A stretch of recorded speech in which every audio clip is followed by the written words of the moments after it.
Hi folks. So I've been wrestling with a bit of a problem that I'm finding clients are having. Many people are struggling to realise and understand that they actually can change the way they think.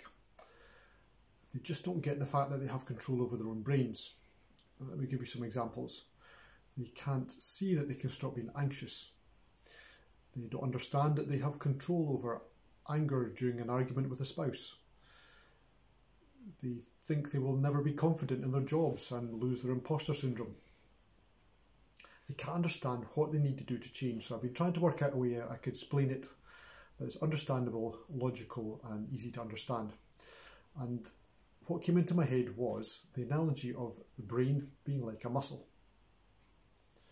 So let's start with the muscle. So what is a muscle? A muscle is a collection of protein units that work together to shorten or lengthen, to move a joint or to stabilise a joint during movement. And muscles adapt to what stimulation that you give them. So if you're quite a sedentary person and you drive to work and you sit at work all day, you drive home and you sit at night, you're not really using your muscles very much apart from sitting and walking. So what happens is they adapt to that and they basically become fit enough to do not very much. They're adapting to the stimulus and the environment that you give them. On the other end of that scale is the athlete in the gym, or just anybody that goes to the gym. You're using your muscles to the limit of their ability and they adapt to that. So you push them to the limit, they become stronger to cope with this pressure that you're putting on them, and they get stronger. And as long as you keep doing that in a progressive manner, your muscle will get stronger and stronger and stronger. And that's taken out of the equation accidents and injuries, etc. that happen to most people at some point. But for the basis of the analogy, you don't use the muscle, it gets weaker. You do use the muscle, it gets stronger. And it moves in either direction depending on what you do. So you can be extremely fit and then suddenly stop exercising and become weak. And you can be extremely weak and suddenly start exercising and become fit. How does that apply to the brain? Well, the brain, although this is a very basic analogy and the brain is a very complicated organ, it responds in the same way. You have a thought. It creates a connection in the brain. You never have that thought again, and then that connection withers away and disappears. If you repeat the thought over and over and over again, that connection will become stronger and stronger and stronger. And roughly 600 repetitions, it will sink deep into the subconscious and become either a behaviour, subconscious movement pattern, a belief, a value. How you express yourself into the world. How can that be applied? So you are in charge of how you think. The thoughts you have are the ones you allow yourself to have and choose to have. So when you wake up in the morning, you can allow yourself to be happy. And the first thought you have on waking can be a happy thought. That creates a happy connection in the brain.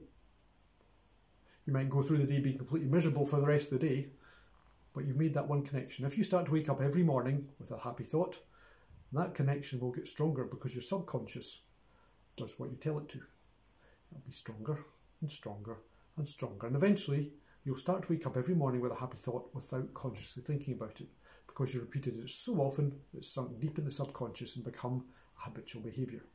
And you can apply that to any aspect of your life.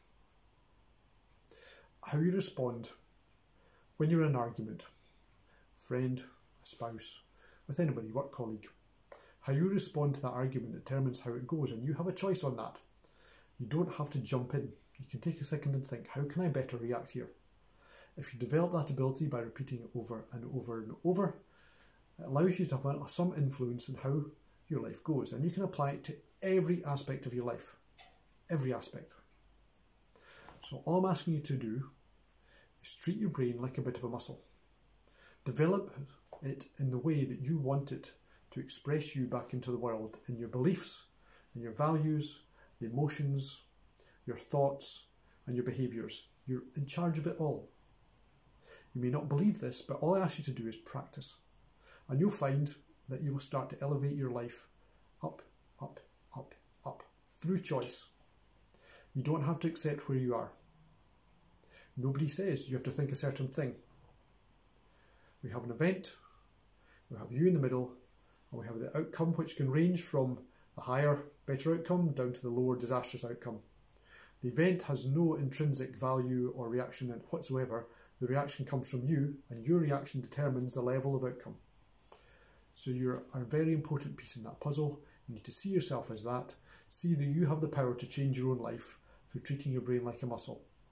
So just what I ask you to do is have one thought a day, every day, that improves you in the right direction, and see what builds.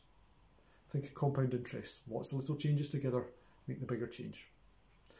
If you like this video, you've got something from it, please do like it below, or subscribe if you're seeing it within YouTube, and follow us further as we develop these videos and build and build and build and grow together. Thank you for your time.